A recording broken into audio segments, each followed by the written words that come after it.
వీక్షకులందరికీ ముందుగా గణతంత్ర దినోత్సవ శుభాకాంక్షలు. 1000 సంవత్సరాల బానిసత్వం నుంచి 200 ఏళ్ల బ్రిటిష్ పరిపాలన నుంచి విముక్తి పొంది తర్వాత మనకంటూ ఒక స్వంత రాజ్యాంగాన్ని ఏర్పాటు చేసుకున్నాము. ఆ రాజ్యాంగం అమల్లోకి వచ్చిన ఈ దినాన్ని మనం గణతంత్ర దినోత్సవం, రిపబ్లిక్ డే కింద జరుపుకుంటున్నాం. జెండా వందనం చేస్తున్నాం. అందరికీ శుభాకాంక్షలు. ఈరోజు మాఘమాసం అష్టమి, శుక్లపక్షమి.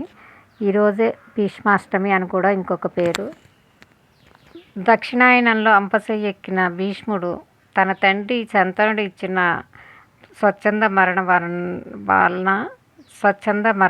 వలన ప్రాణాలను ఒగ్గబెట్టుకుని ప్రాణాలను నిలబెట్టుకుని ఆ బాణాల మీద పడుకుని మాఘమాసం వచ్చిన తర్వాత ఉత్తరాయణం వచ్చి మాఘమాసం వచ్చినాక తను అష్టమి నాడు కాలం చేయడం జరిగింది. అందుకని ఈరోజు భీష్మునికి అందరూ తర్పణాలు వదలడము ఇలా చేస్తారు. ఈ కృష్ణుడు ఈ తర్వాత వచ్చే ఏకాదశికి 3 రోజుల్లో వచ్చే ఏకాదశికి తను భీష్మ ఏకాదశి అని పేరు పెట్టడం జరిగింది.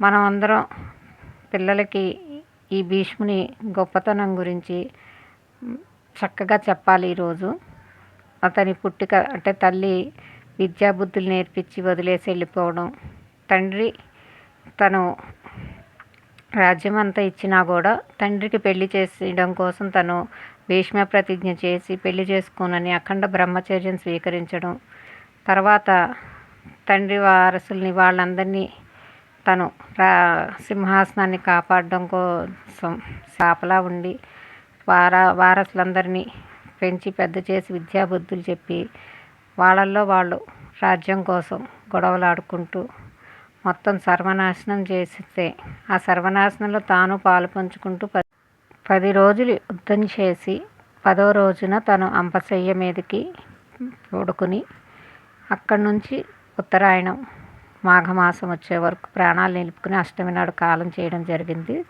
స్వచ్ఛందంగా మరణం తీసుకున్నారు. మనం ఈ చరిత్రనంతా పిల్లలకి చెప్పి కష్టాలు వస్తాయి. అంపశయ్య మీద భీష్ముడు ఉన్నట్టే మనం కూడా కష్టాల్లో ఉంటాము. కానీ మంచి రోజులు అనేవి కూడా ఇంకొకటి వస్తాయి. బండి చక్రం లాంటిది. ఆ బండి చక్రంలో కష్టము వెంటనే సుఖము వస్తాయి. కష్టాలు వచ్చినప్పుడు కుంగిపోకుండా ధైర్యంగా నిలబడాలి. సుఖాలు వచ్చినప్పుడు పొంగిపోకుండా అలాగ నిలబడితే మన జీవితం ప్రశాంతంగా నడిచిపోతుంది. ధన్యవాదాలు. నమస్కారం.